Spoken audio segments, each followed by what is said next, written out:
Day 2 of the SAP 505 World Championships in South Africa was an opportunity for the fleet to slow the progress of Mike Holt and Carl Smit, who dominated the two races on the opening day in Port Elizabeth. Algoa Bay brought lighter conditions on Sunday, and after a postponement waiting for the wind to settle, the race got underway in 7 knots of breeze from the southeast. Ted Conrads and Brian Haynes from the USA were the pathfinders and opened up the gate for the fleet as they sailed out to the right-hand side. There were many leaders up the first leg as the breeze pulsed gently from one side of the course to the other. But by the first turning mark, Australia's Quirk and Luke Payne had eked out a small lead, with Conrad and Haynes not far behind.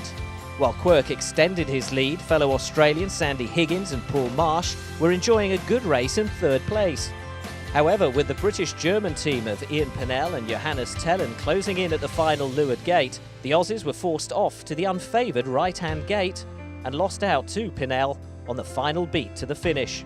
With a slight increase in the breeze, by the final lap, Holt and Smit were making small gains and started to threaten Higgins from the left-hand side of the course.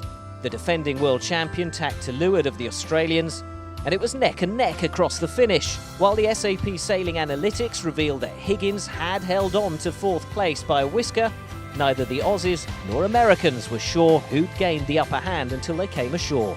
Yeah, it was pretty close. We had him most of our way out the word, but he just got a little bit of a left-hander coming into the finish line, and so it was pretty tight. I think we got him just right on the finish line. Higgins was pleased to see that Holt and Smit looked a bit more vulnerable in the lighter airs. You know, it was tough sailing today. The big rollers with light air, it was really hard to kind of figure out what was going on. I think we had speed, but I don't think we were the fastest boat out there. You know, we made a couple bad calls. Well, I made a couple bad calls late in the first beat, which kind of dropped us back to, I don't know where we rounded, 7 or 8. And we kind of had to grind it out from there. And I think we did a good job recovering.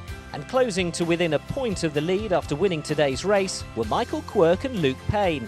Before the start, we'd kind of thought there was a bit more pressure offshore, so we elected to start early. It wasn't really looking good in the first sort of 5 to 8 minutes, I guess, and then just backed ourselves and continued going out to the left-hand side of the course, and eventually found the pressure, managed to tack, and then get a nice cross on the rest of the fleet. Monday's schedule has the International 505 fleet competing in 2 races, which will take the SAP 505 World Championships up to the halfway point. With great weather and good winds forecast, we'll be following every moment of the action at sap505world.com.